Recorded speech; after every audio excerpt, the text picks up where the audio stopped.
What's up, guys, and welcome to the 12th edition of the Take One podcast. I am your host, Chris, aka CMJ.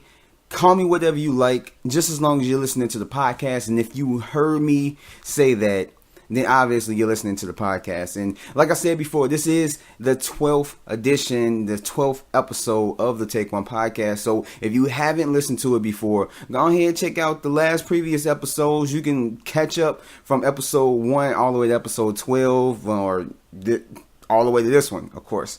And also, upon me putting out this podcast, I will be putting out episode 13 as well. And that's just basically covering everything Comic-Con that came out this weekend. So, just go ahead and check it all out. Everything is in the description below. And so this episode, I will be getting into not that many things. Usually I take on about 7 or 8 topics. Most might be more if there's a lot of movie news that came out. But now it's since today is Sunday, and I should have put this out a couple days ago, but WWE is having a pay-per-view event today, and plus they had a draft that happened. So for those who are wrestling fans, I will be getting that at the end of the show. Will be the last thing that I cover, which is the draft and the pay-per-view for tonight and my predictions and everything else. But I will be covering a couple things that's movie news in the beginning.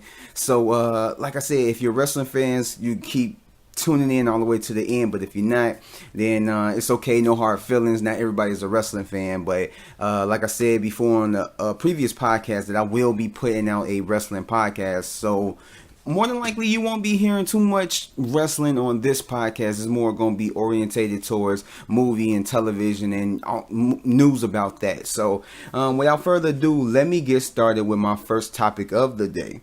And the first topic of the day is the new photo from the Power Rangers movie that comes out next year.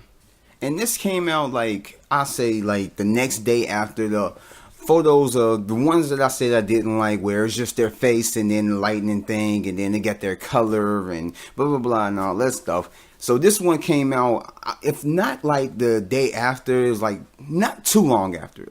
I can't remember, but the photo is just a depiction of them in their suits, kind of with their mask open, just revealing their face. And they're lined up against each other with the Pink Ranger, the Blue Ranger, Red, Black, and Yellow Ranger.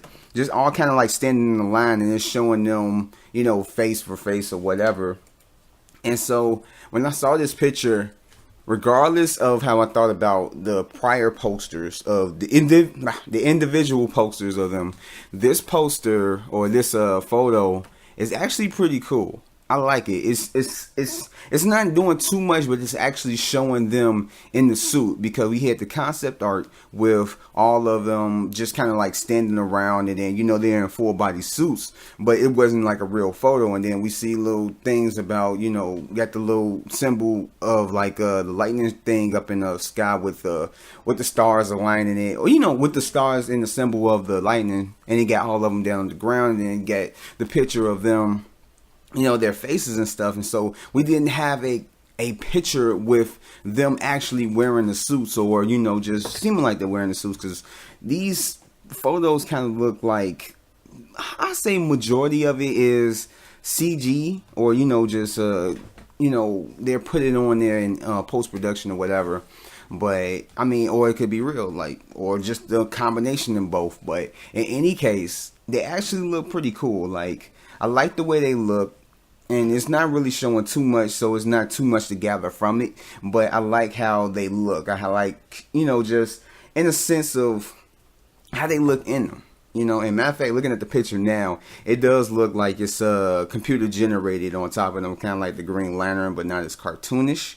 So hopefully it doesn't come off like that in the actual movie.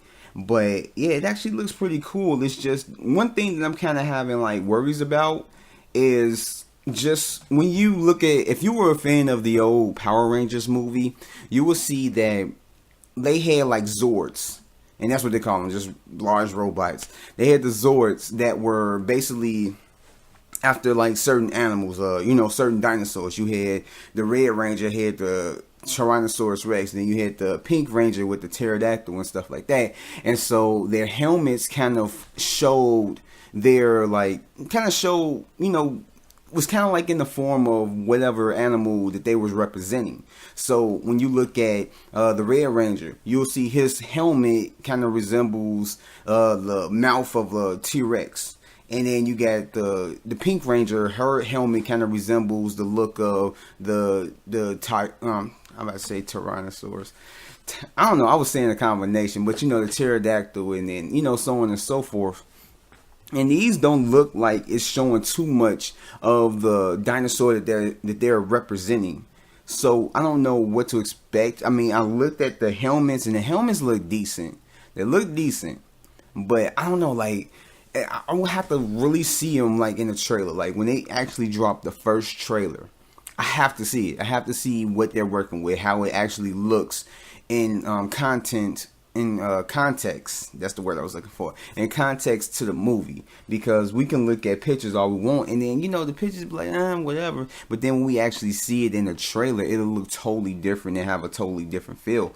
But overall, I enjoy, you know, the picture. Like the picture looks pretty cool. Like I'm not against it at all.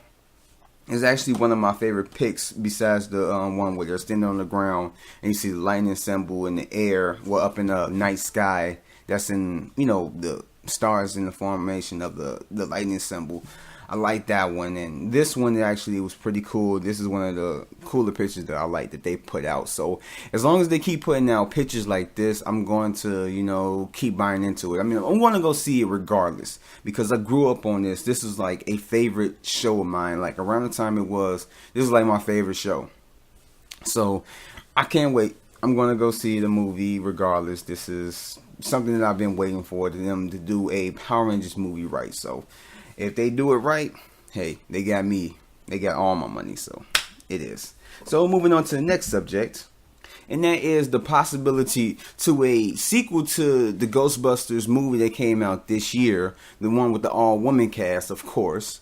And as I've looked up the earnings of this movie, I believe it's so far is that the budget of it was 144, and that's millions. And it only brought in worldwide 122 million. And that's kind of like, I ain't gonna say a flop, but that's not spelling, you know, good news for Sony as a company that was like wanting to make this a franchise and make it big or whatever, because it was like an all-woman cast. It was something totally different in a sense or whatever. And then it was like, I ain't gonna say, well, I guess you could say that they were banking on this doing good because of just the amount of effort and money that they wanted to put into it. And so this movie was getting bashed. I haven't seen it myself. I am making plans to go see it sometime soon. I just don't know when. But I mean, it's been getting bashed even before it came out. And like with me, I guess you could say that I wasn't bashing it, but I was one of those people that was just like, I don't know if this movie is going to do good because it doesn't look good. Like a lot of times the trailers can mislead us. You can see it could be a movie coming out next year. You can see awesome trailers leading up to it, because usually there's about like 3 trailers and then there's TV spots or whatever. So you can have all this advertisement, marketing, and all the 3 trailers and TV spots. All of it looks so good. Like they built the movie up to look incredible. And then when you actually go see the movie is just like, what the hell? You know, like you know, you get disappointed. And then vice versa. The trailers can look horrible, can just look despicable. Like every single trailer is like, what the hell? Like I don't want to go see this movie. And then you end up going to go see it, and it'd be like the greatest movie of all time, or you know, just something like that, or it's like better than what the trailers gave it off to be. And in this aspect, that's basically what this was. Is that I haven't seen it myself, but through everyone's review, everybody's kind of like coming together. Like the people that I listen to their reviews, they basically say the same thing. That it didn't do anything to garner that much hatred towards this movie, even before it came out. And it's not as bad as everybody think it is.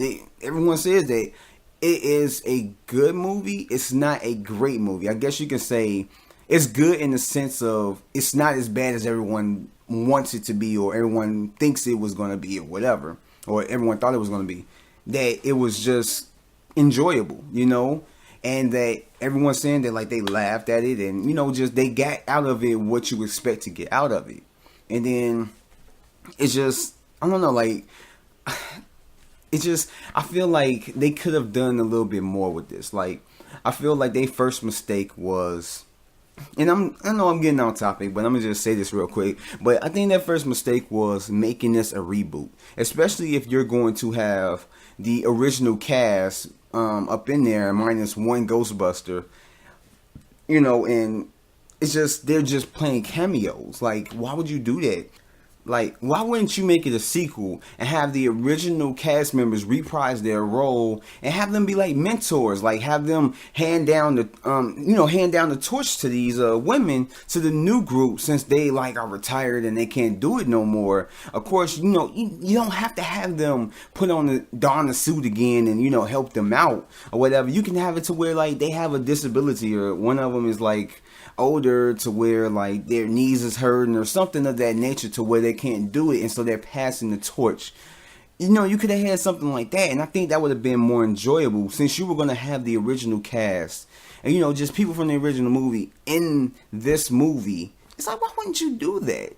And I think that was their first mistake, because that probably would have made more sense, especially that first trailer basically indicating that anyone who didn't know anything about this movie, as far as the news about it, the average moviegoer would just think that this is a continuation, that this is like Ghostbusters 3, when it's not. It's a reboot. But in any case, that's neither here or there.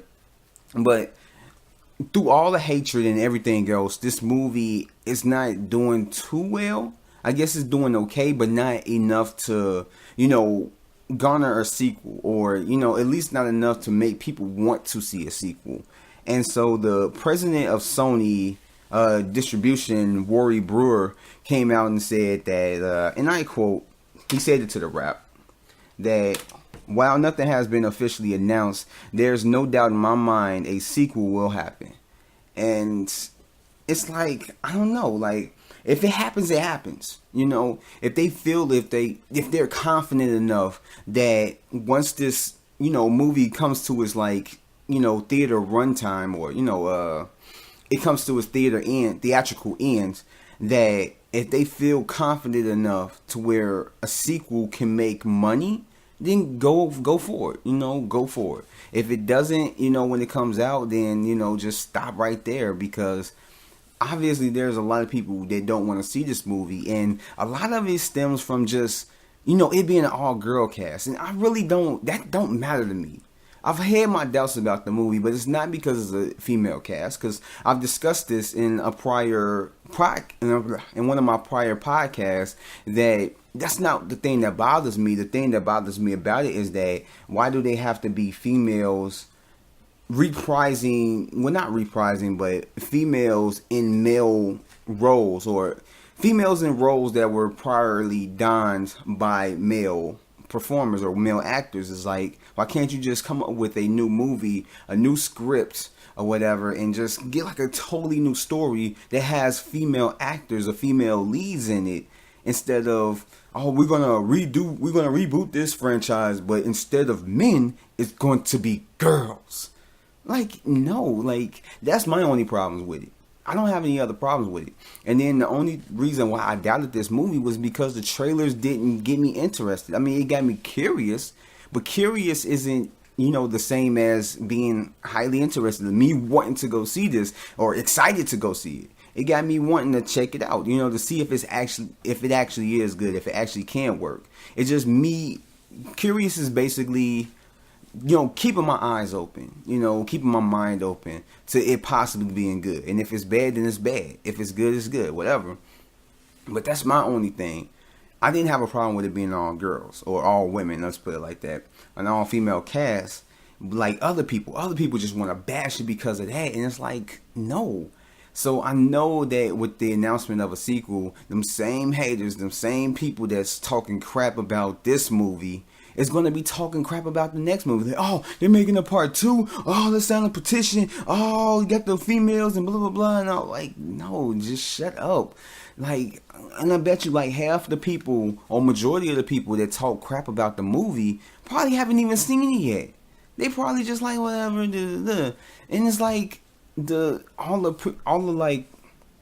all the reviews for it haven't been completely negative. I mean, of course, they aren't like good, but a lot of people are just saying that it's not as bad as everybody thinks. It's not a good or a great movie, but it's whatever. But as far as what I think about it, like I said, I haven't seen Ghostbusters yet. Well, the reboot, the first film that came out like about 2 weeks ago. I haven't seen it yet, so I can't really give too much of an opinion on whether I think that they should go forward with it. But from what I'm hearing and what, about just how the movie is and just the money that they made, I don't know. I think they maybe might want to rethink what they're doing, but hey, I mean, it's whatever. I mean, if they feel that confident, let them go ahead and do it. Hopefully, sometime soon I'll be able to go see it, and once I see it, I'll be able to give my thoughts on the review I'll do about it or whatever. But as of now, I mean, it's up to them, whatever they want to do. So moving on, and so the next thing on my agenda for today is another sequel that has been greenlit or whatever, and that they're trying to get out. And J.J. Abrams then already said that there is going to be a Star Trek 4. Now, this is another movie that came out recently that I haven't seen yet, and I do make plans to go see it. Trust me, I do make plans. And everyone was just kind of like Ghostbusters. Everybody was just down and out about it, like, because there's a lot of people. It's a lot of people that's going around this, and I've talked about it in the other podcast or whatever, and it's like a lot of people are just kind of down about, Star Trek and just basically the new thing about just the new movie franchise and how it's like not like the original series and blah blah blah. It's more action packed and blah blah blah. And I came out and said that it's basically about money. They're going to do whatever makes money. So just a lot of people has been trying to bury this. Talked about, the first one was decent, and the second one sucked, and then this one's going to suck, and talking about the trailer, and they just think that this movie is going to be bad, but then people saw it. And it came out with positive reviews.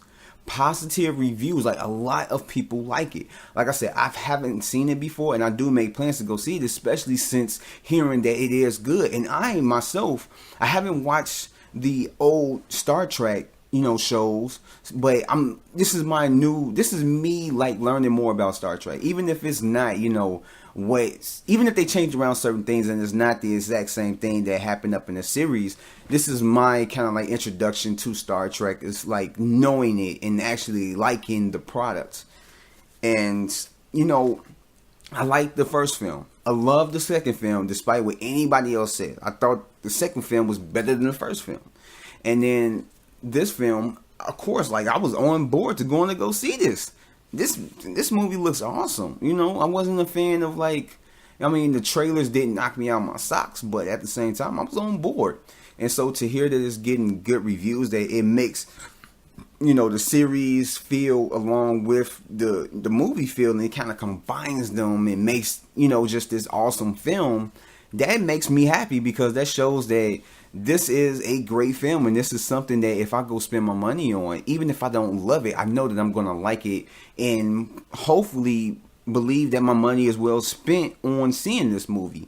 And so with the response for it, which I believe that they came out with something more something before the movie even came out, because, they get to see these movies before they even came out. So they probably had this in the bag that they were going to do a part 4.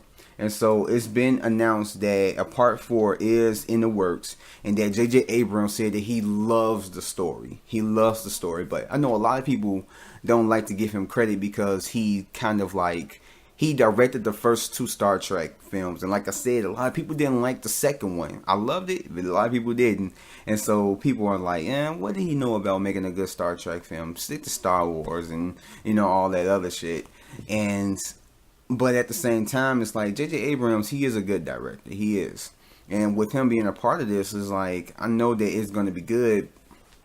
I don't know how much involved that he's going to be into it, but if this movie is as good as everyone says it is, I'm sure like I'm gonna be wanting to see part 4. I'm sure, and so this one is going to have Chris Hemsworth in it. And for those I don't like. It's been a long time since I've seen the first one.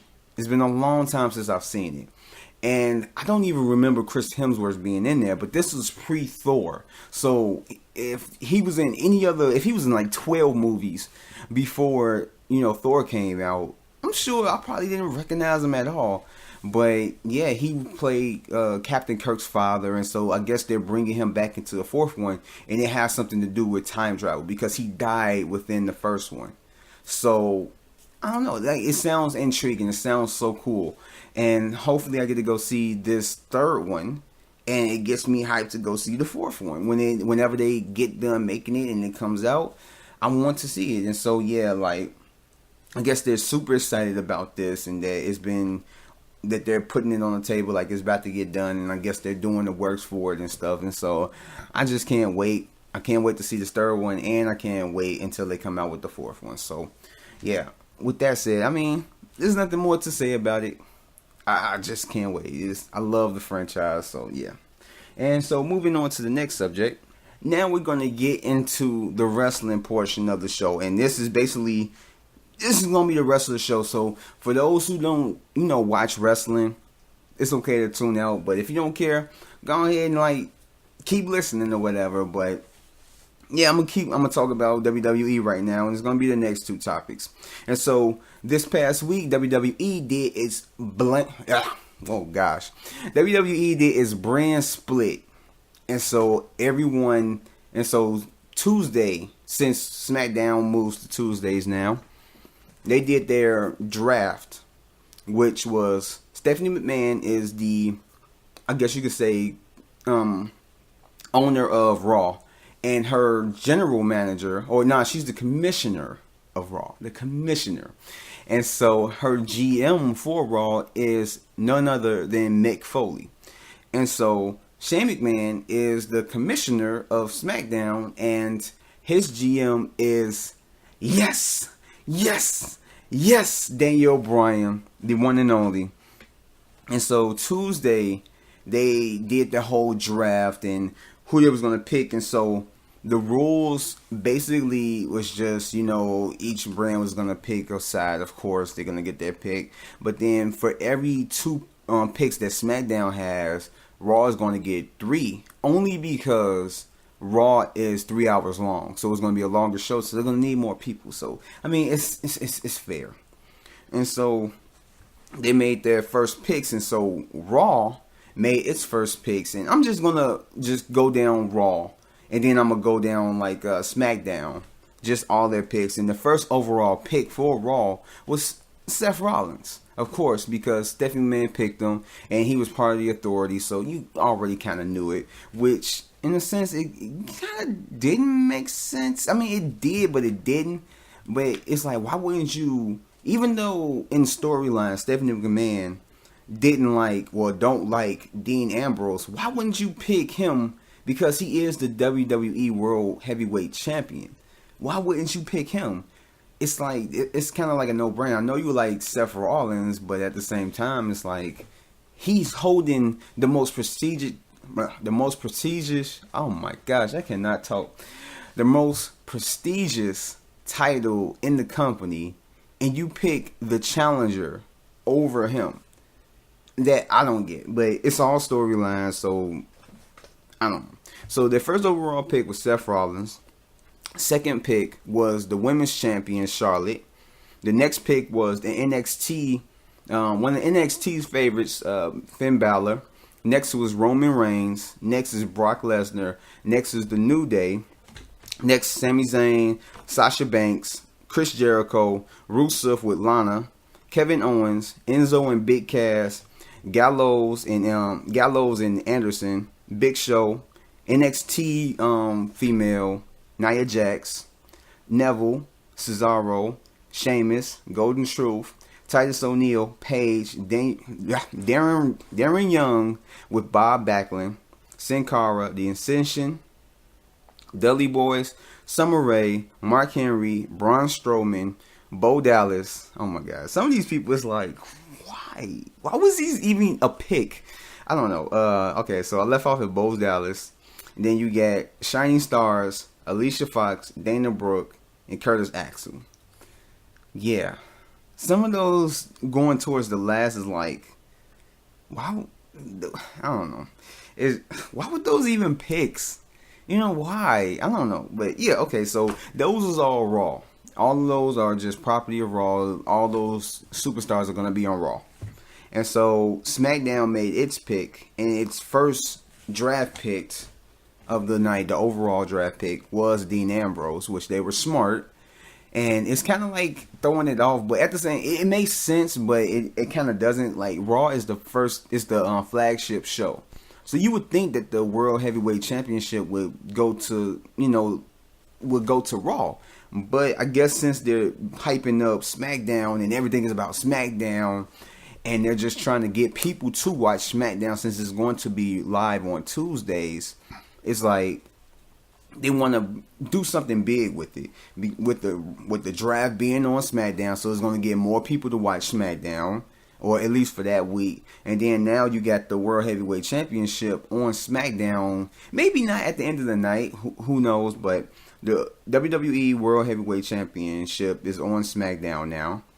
And so, everybody was like, oh, I want SmackDown, I want to control SmackDown. So I guess you got to try and get, as much press and much eyes as you can on SmackDown, leading from now all the way into the future.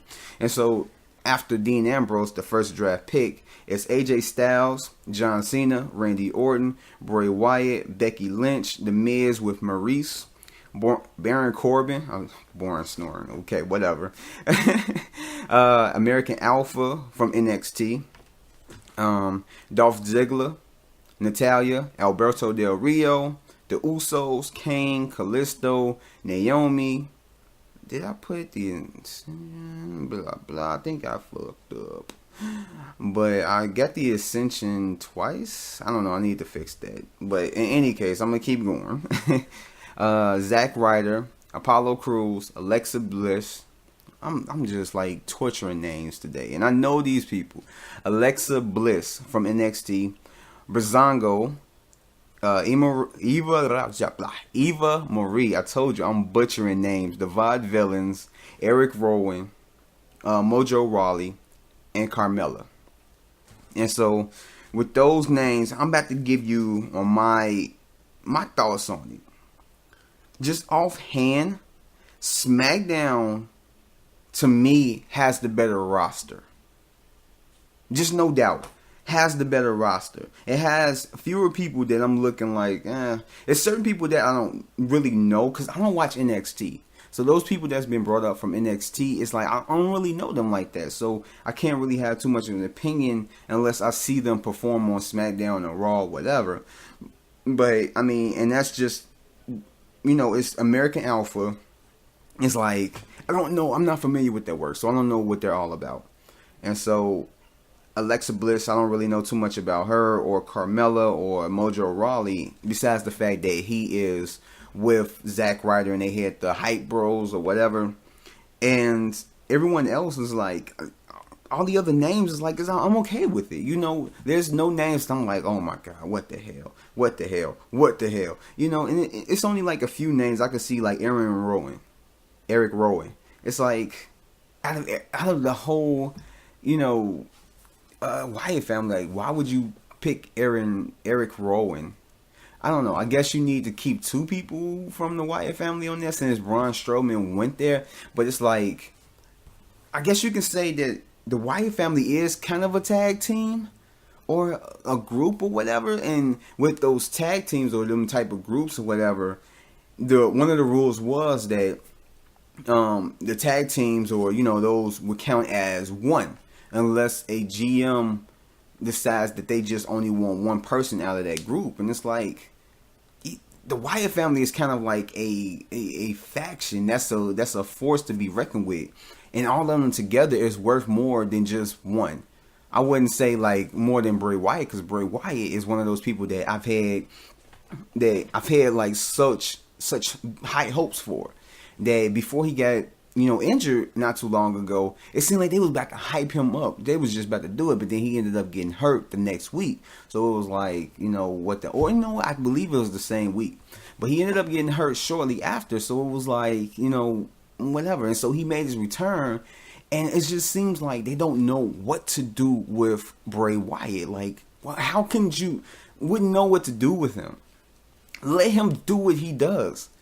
That is like, and I believe Bray Wyatt even came out and said Vince McMahon doesn't understand their gimmick. What's not to understand? It's just these guys who wants to basically, it's just like Bray Wyatt is like a cult leader. He's trying to get people to follow him. He's trying to get people to believe in what he believes in.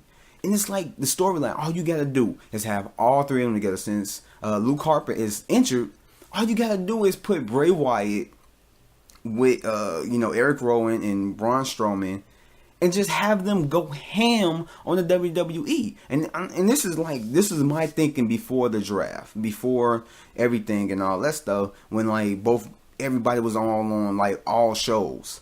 And it's like that's all you had to do is just have Eric Rowan and Braun Strowman take over not the X Division. Wow, that's a totally different company. I'm sorry about that, WWE. That's an insult.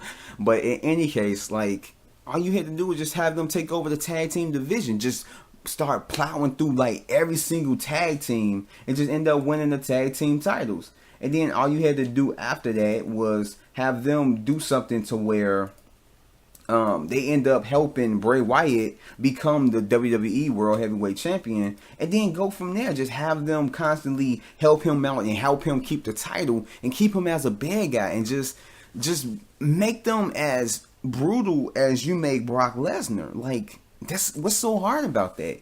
Just have Bray Wyatt come out and cut a promo talking about that he's been tired of being held down for too long, and he wants to just go. He just wants to just basically, he's just been held down too long, and the powers that be don't want him to win. They don't want him to do this. So he's about to, instead of like, if he's not going to be giving it, he's going to take it. And then from there on, just have him come out every week, just start brutalizing people, just start beating people down. And okay, I went on a whole rant, and I'm talking about the draft. Okay, but I just needed to get that out the way. But with anything, it's like, I don't get why they split them up, because that to me don't make any sense. I mean, of course you got Bray and Eric on the same show, and it's like, I guess you can kind of keep them together, which I don't know. It's just, I don't know what they're gonna do with that from now on. But then you got Braun Strowman by himself on Raw. I mean, he can talk, but he's not like Bray Wyatt. He's not able to, cut a promo and just do it real good and get that charisma like that Bray has. And it's like, these guys, they needed Bray. They needed to be the guys that's in the background, that's the big guys that's, protecting Bray. They needed to be there. Braun Strowman needed to be there. But if you don't have Bray Wyatt in the forefront, then, and he's by himself, like, how can you market him by himself? Like, it just doesn't make any sense. And so I feel like that was a bad decision. And I don't really get what they were really trying to do with breaking up the club, because you basically put out AJ Styles and you push him up to the top, but then at the same time you throw Gallows and Anderson in there and to basically form the club. And they run rapid, with over John Cena and Roman Reigns and stuff for weeks, and then for months, and then now all of a sudden you're breaking them up. It's like, I guess what they're trying to do is just show that anything can happen, that they can, anybody could be broken up, that it doesn't like discriminate against anybody, that anything can happen. And I get that, but what are you getting out of it? Like, you literally just put these people together in this group, and you're pushing them to be like this major group and all that stuff, but at the same time you end up breaking them up. Now, people could say that this was kind of like a whole thing to kind of start bring Finn Balor in there, since he was drafted to Raw, and Gallows and Anderson is drafted to Raw, that he could take the place of AJ Styles and they can form a new club. Or, I mean, what I've heard recently was that they could probably do something to where they can extend it to both brands, to where it's like the club isn't just on Raw, but have probably make something else with like AJ Styles and some other people, to where it's like the club and it's like more people up in the club, but they're both split between brands, and their main goal is to take over. So I don't know if they do it like that. I believe it makes sense. It will make sense, because every now and then WWE are gonna have a pay-per-view event where both brands are in the same pay-per-view. And like, I guess, I don't know when it starts. I believe later on this year they're gonna start having 2 pay-per-views a month, for one for SmackDown and one for Raw. So I mean, we'll see what happens there. And it's just like I said, Raw's talent that they drafted there wasn't too impressive. It's really not. I mean, you got Kevin Owens, which is a big name. Like, Kevin Owens would have been the first person. But then you get people like Summer Rae. You get people like Alicia Fox, who hasn't been on TV in a while. You got the Ascension. Why? Mark Henry, who's not really on TV like that. You got Bo Dallas, which I never really liked. The Shining Stars, who, when they debuted, literally, they debuted to silence. Silence. It wasn't no reaction. It wasn't a reaction at all, good nor bad. It was just, oh, yeah, these guys. Like, what the hell? And you got Curtis Axel, it's like, and Sin Cara really isn't relevant. I mean, it's a lot of names on the Raw roster that, you kind of left scratching your head like, why? If anything, like, these names should be like the last people. They should be the last people that you should pick. It would be like the fat kid and, just the untalented, person that you pick last for sports. They're like, oh, dang, man, I need a 5th person. Come on, just get on the team. And you don't pick them. You don't put them on TV or nothing like that. It's just, I don't know, Raw had kind of like the best. I mean, Raw had like kind of like the worst hand. And it just doesn't make any sense, because these are like the names they picked. I mean, in storyline or whatever, of course they wanted to do this, whatever. Everything is strategic. But it's like, in storyline, it still doesn't make any sense, because this is a hand picked. I could see if they did it like they did before with the draft or whatever, so many years ago, where it was like a random pick where they hit the screen and it was just going through like each person's face and all this stuff, and then it ends up stopping on a certain person. And I could see that. I really could. But for you to come out, even in storyline, I have to keep mentioning that in storyline, just to play on the realism of it, why would you come out and pick a person, Bo Dallas? Why would you pick the Shining Stars? Why Summer Rae? Like, why? Like, why? I guess it's like, oh my God, it's just, Raw just had the worst hand of the night. It's a lot of people I can like get behind them. I mean, of course, Seth Rollins, Charlotte. Charlotte being the champion. Finn Balor, yeah. I don't know. Not too familiar with his work, but I've heard a crazy amount of stuff about him. So I can say that, that probably is a good pick for them. Roman Reigns, I mean, that's the guy that they're pushing to the top. So, whatever.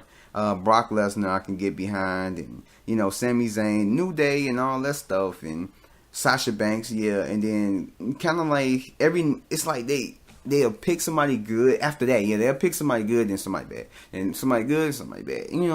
It's like Chris Jericho, can't get really too excited about it, because you can tell that he is, he's just there for a favor. Everybody was getting injured, so he needed to come there to help out, to push people to a certain pinnacle to where, they can go forward with it. So, yeah, but yeah, SmackDown has the better roster. And I think they did that on purpose. That's what it is that they wanted to make the SmackDown roster look more appealing, so that people would tune in to SmackDown, especially with the World Heavyweight Championship being on that channel. And which, not the channel, but the brand or whatever. And I mean, more than likely, it's going to stay with Dean Ambrose after tonight. More than likely, it's going to stay with him because they're going to try and get more people to watch SmackDown, and that's not really a way for people to watch SmackDown if, there's the World Heavyweight Championship on there with Dean Ambrose, but it's like he loses it the next, week, and then it's like, what are we tuning into SmackDown for? So, in their best interest, at least into SummerSlam, is to keep the belt on Dean Ambrose, which I think that they're going to do. But that's all talk for, the next subject, which is going to be the predictions and all that stuff. But, I mean, you got AJ Styles, you got John Cena, you got my guy Randy Orton, and like I said, Bray Wyatt, you got all these big names on there. And it's people that I agree with. Like, a lot of people I probably wouldn't have picked if it was me. But at the same time, it's like I guess they know what they're doing, It is what it is. But, yeah, overall, I think SmackDown has the better roster, but we'll see who's the better show within these coming weeks. So, it is what it is. And there's nothing really more to say about it. Nah, we'll just see it. Like, yeah. And so, moving on to the last and final subject of the day for this podcast. And it is my predictions for WWE Battleground that comes on tonight. And my predictions, I'm trying to make this real quick. And this ain't going to be too long. But, yeah, so we have a few matches. This ain't in order. They have a kickoff show, which I really don't care. Which I believe is like the Usos and the Five Villains, maybe. I don't know. Like, I really don't care. So, the pre-show kickoff, yeah, whatever. But, okay, so the matches that I have, and I believe these are all the matches. The matches that are for Battleground is Charlotte and Dana Brooke versus Sasha and a partner of her choosing.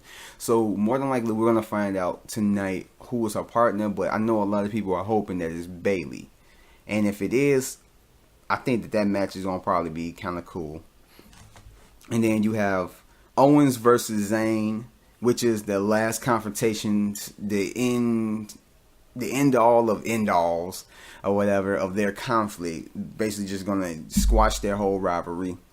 And so you have the New Day versus the Wyatt family for like the last time because they're split up between brands. And so yeah, so this is gonna be kind of like their last final conflict to end their rivalry. And to end the rivalry as well, you have the Club versus Cena, Enzo, and Big Cass.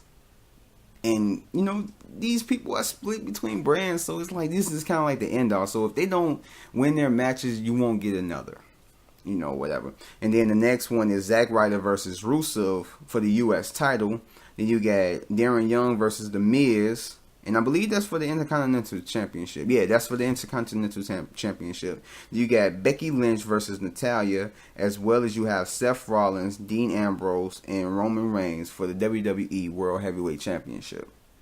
And so, in the order that I just gave them, I'm about to give my quick thoughts on it and who I think is going to win. So, just to start it off with the Divas, the women's match of Charlotte and Dana versus Sasha and a opponent, a partner of her choosing. I keep saying opponent. A partner of her choosing. Hands down, I think Sasha and her partner is going to win. Only because they've keeping it under wraps of who it may be, which everyone has their speculations or whatever. We probably might all be right. It probably might end up being Bayley. It probably might. And if it is Bayley, why would they lose? I mean, it's the women's champion with her partner. Yeah, cool, whatever. But if you're gonna bring Bayley, you want to have that momentum on that side, on their side. You want to have the momentum on there, and you don't want Sasha to lose. If anybody is going to eat the pin on Sasha's team, it's going to be Sasha, especially if it is Bayley. It's not Asuka because she's the champion down there at NXT, and so it's going to have to be.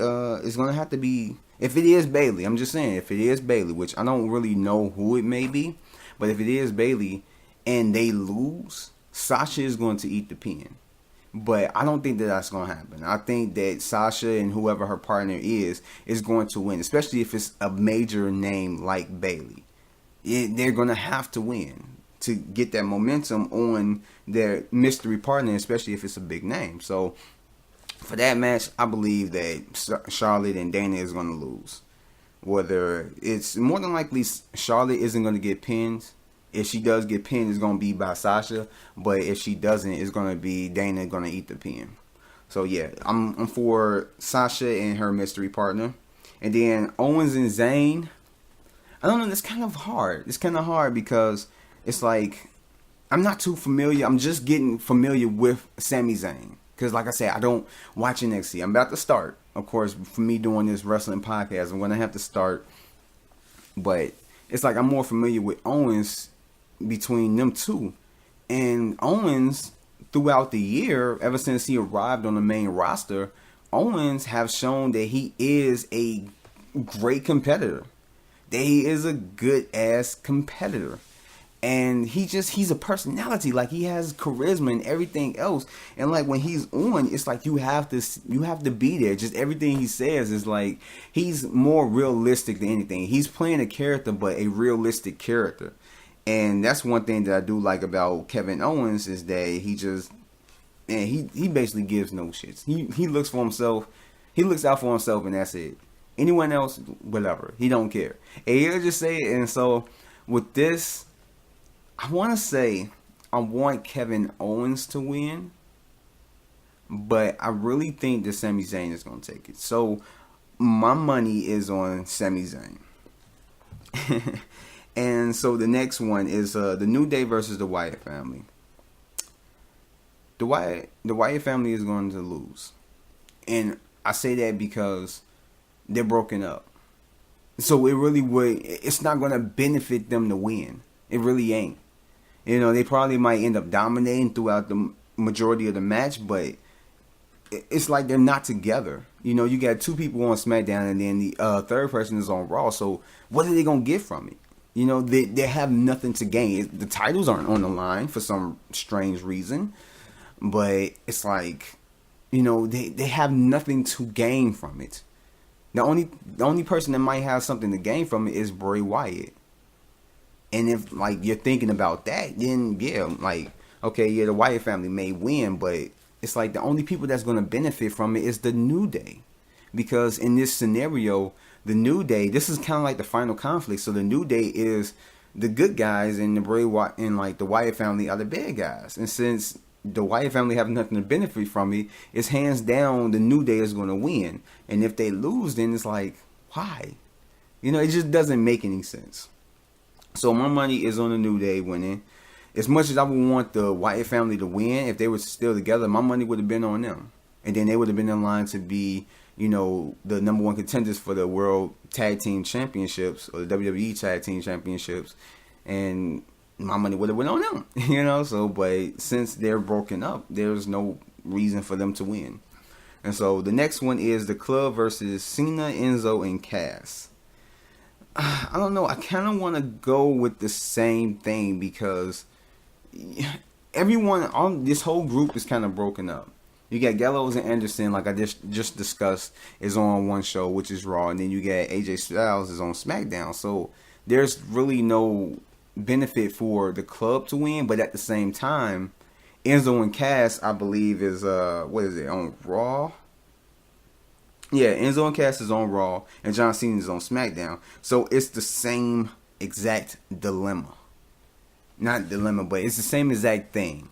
So this is going to be the last and final conflict, but two people are on one show. Well, actually, 2 out of the 3 people that's on both teams are on Raw, and 1 out of like the 3 people that's on like the team is on SmackDown, which is AJ Styles and John Cena. So it's kind of like there's really no thing of like, you know, the New Day and Bray Wyatt, and, you know, in the Wyatt family of, you know, it making sense for, you know, it doesn't make any sense for the Wyatt family to win, but it's like it's like the Club and Enzo and Cass and John Cena all in the same boat. So it's not gonna benefit too much or whatever, but I believe since it is the final conflict, and they can always continue the conflict because the conflict, in a sense, was with AJ Styles and John Cena.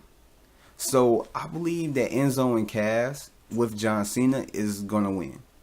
I believe it's gonna win, and then that's gonna enrage AJ Styles on SmackDown, and it's gonna like feel their conflict, their rivalry, a one-on-one thing to where it's like AJ Styles don't have anybody to help him, so that's what it's gonna be.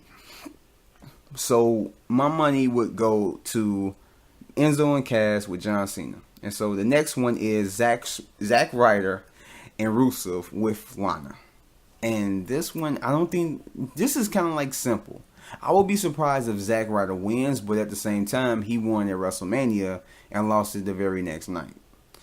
So, I don't know, like they for some reason, Zack Ryder has been getting a lot of momentum. I don't know what they're trying to do, but I don't know. I mean, Mojo Rawley is on SmackDown along with Zack Ryder. So more than likely they're gonna, reteam them up and do the Hype Bros on SmackDown. And so if they end up doing that, Zack Ryder is not gonna leave Battleground with the US title. So in any case, I don't think that they're gonna have, as much as they're trying to push Zack Ryder, or they just giving him that little push, I don't think that he's gonna be winning the title tonight. I think that maybe he may come close, and then Rusev catches him with a foot to the face, sweet chin music, super kick to the chin or whatever. And then he's going to catch him, he's going to crush him. So, hands down, I think Rusev is going to come out retaining the title for tonight. So, Darren Young, the next one is Darren Young versus The Miz. I want to say Darren Young, because they're pushing him with everything that's been going on. They've been pushing Darren Young to be this guy that they see being something, and I guess they want to test the waters with him. And I wasn't too enthused with the way that they put him out, having him debut in that Battle Royal and then win because he was just the last one in the ring and he really didn't throw anyone over the ring to be the winner. It was just the last two of the last three people knocked themselves over the thing, and he ended up winning. So it really wasn't anything impressive. So on that merit, I would say The Miz, but I don't know. I think because Miz has been doing movies and doing all this stuff, and he's been away for like weeks and stuff prior. Like 2 weeks ago, he's been away for almost a month. And so he hasn't really been on TV. So I believe that they're probably going to end up putting it around Darren Young's waist, at least for a little while. Especially since they're trying to hype him up right now. And him losing right off the bat is not going to look good for how they're trying to hype him up. So I believe that I may be eating them peeing for this one. As whatever. Just basically, I think that Darren Young is going to take it. I think so. And so, the other match of the night is Becky Lynch. Is Becky Lynch versus Natalya. This is a match I really don't care for at all. I really don't. I just, I don't know, Natalya, I mean, she's a sweet girl. She's a sweet woman. Like, she seems like, she's like, just a great person to get to know. She's caring, whatever. But at the same time, it's like her time has passed. WWE didn't utilize her like they needed to utilize her back when she was actually really relevant. Now they're trying to make her relevant, and it's not working at all. Because I really don't care for her. And then putting Becky Lynch in there, and Becky Lynch is relevant, so they're trying to make Natalya relevant by association. And to me, it's not working. And I believe to a lot of other people, it's not working at all either. And that it's just making Becky Lynch kind of look uninteresting now because her rivalry is uninteresting. It's like, I really don't care, but just to throw it out there, Becky Lynch is sexy as hell, so I'm going to go with her. And so moving on to the main event of the night, which is going to be the last match, even though all these other matches are out of order. I'll be surprised if I put them in the correct order. But the main event for tonight is a triple threat for the WWE World Heavyweight Championship. which is held by Dean Ambrose, and he's defending it against Seth Rollins and the druggy Roman Reigns. And so this is kind of hard. It kind of hard. Like, I'm gonna try and make this quick, and I'm not trying to talk too long because I'm already about to be an hour into this podcast. But I don't know. Like, I think my whole thing is that I believe that, like I said before, I think that Dean Ambrose is gonna retain. There's something that's gonna happen to where, like, Roman Reigns is gonna come or something. You know, it's gonna be like a little confusion at the end of the match where Roman Reigns ends up pedigreeing Dean Ambrose, and then he's going to get up for some reason. Instead of just going straight to the pin, he's going to get up. Roman Reigns is going to pin him. Or not, Roman Reigns is going to, like, spear Seth Rollins. And then Dean Ambrose is going to miraculously get up, and he's going to do the, whatever his move is called, Dirty Deeds. He's going to do the Dirty Deeds on Roman Reigns, and he's going to win. And I think that's what it is. And I say that because I believe that Roman Reigns is going to eat the pin. He has to. Out of everything that just happened with him failing the drug policy or whatever, and they never came out and said what it was. So with him failing that and, you know, everything that's revolving around it, I believe that he's going to have to eat the pin. He's going to have to devour the pin in order to make things right, because I myself, along with a lot of other people, like, I don't have the hatred towards Roman Reigns. I just hate the way that they're using Roman Reigns. I hate that. I just more hate that. And it's like I'm not that enthused with him because, like, he's a villain and you guys are, like, trying to make him a good guy, and it's just whatever. But in any case, he's going to have to do it, you know, just to make things right. And if they're trying to do the redemption story, that's what they're going to have to do. But I think just for tonight, I think Roman Reigns is going to have to eat a clean pinfall. He's going to, in order to, you know, have things whatever. And I think, you know, Seth Rollins is just going to be in that role where he's going to be mad. And I can see that. But I don't see Roman Reigns coming out champion. If they do, oh Lord, you're going to have a lot of people hating. You're going to have a lot of people mad as hell. And Seth Rollins, if he wins, which will be a surprise because my money is on Dean Ambrose, but if he wins, it will be a surprise. But then it also will be a bad thing for SmackDown because SmackDown will no longer have a champion. So like I said before, there is no reason to hype SmackDown anymore. So they kind of like shot themselves in the foot with this. I think that they should have did the draft this coming week. You know, like this tomorrow and like Tuesday, or, you know, this coming Tuesday. They should have did it then, because it's like at that point you can do whatever. You know, no one knows where they're gonna go and all this stuff, and it's after the pay-per-view event. This is like the last meeting of everybody. I mean, it still is, but it's like this is the last meeting, the last pay-per-view event before anybody knows where they're gonna go, whether Raw or SmackDown. And so, and I don't know. It's just, I feel like they just kind of like dropped the ball with this. I just think it probably would have been less effective if Dean Ambrose loses, if it would have been, you know, the draft next week or this coming week or whatever. But since it already happened, if they take the belt off of Dean Ambrose, it's gonna cause something major. It's gonna have a major effect on this coming SmackDown. And if SmackDown is moving forward, unless they do something to, you know, not make it effective. But I think for the smart decision, which WWE, within the last some odd years, haven't been making smart decisions, I think the smartest decision that they need to do right now, especially to keep SmackDown relevant or make it bigger than what they want, what it was before, is to keep Dean Ambrose as the champion. That's what they need to do. And then just whatever they're going to do with Raw, create another championship for Raw, they need to do that, because that will be more interesting. And so, like I said, that concludes that. And so let me just run it down real quick of who I said would win and lose between Charlotte with Charlotte and Dana versus Sasha and her partner. I think Sasha and her partner is gonna win. Owens and Zayn. I think Owens. Did I say Owens? I think Owens is gonna win. I don't know if I said Zayn, but I believe Owens is gonna win. New Day and the Wyatt family. New Day is gonna win. The Club versus Cena, Enzo, and Big Cass. Cena, Enzo, and Big Cass is gonna win. Ryder and Rusev. Rusev is gonna take it. The Miz and Darren Young. Darren Young is gonna take it. Becky Lynch versus Natalya. Becky Lynch is gonna take it. And Dean Ambrose is gonna retain his title against Seth Rollins and Roman Reigns. And that is my prediction for tonight. I know it's late. I should have put it up yesterday, but I had a lot of stuff going on. I had other podcasts I had to worry about.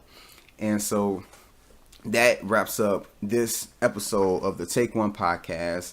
To be more specific, episode 12. And I hope you guys like this. Tomorrow I'll be putting out episode 13, which is going to revolve around Comic-Con everything. I'm going to be talking about all the trailers that dropped. Every single thing, so go ahead and look out for that. And then I'm going to be doing episode 14 as well. I already have like stuff lined up for it, and and I have a bunch of stuff that's going to be coming out soon. I'm going to be working my ass off like a dog. So I hope you guys enjoyed it. Go ahead and subscribe to this channel so that you can be up on the latest things that I'm getting into, the new video concepts and reviews and podcasting I'm doing. And go ahead and leave a comment, like my podcast, like the other videos that I'm doing. The podcast is exclusively to YouTube as of just right now. I'm going to put it onto other outlets, but for right now, it's just going to be exclusively onto YouTube. And I think that's about it. Everything else, my social media, all the other links to, the other podcasts and the other videos that I'm doing is in the description below. So go ahead and check that out. Check out everything else that I've done. And hopefully you'll check out everything else that I'm going to be doing in the future. This went a little bit longer than what I wanted it to be. But hey, what the hell. I just go for however long I wanted to go for. But And so that ends this podcast. And I'd like to thank you all for joining me again. And I will catch you guys next time.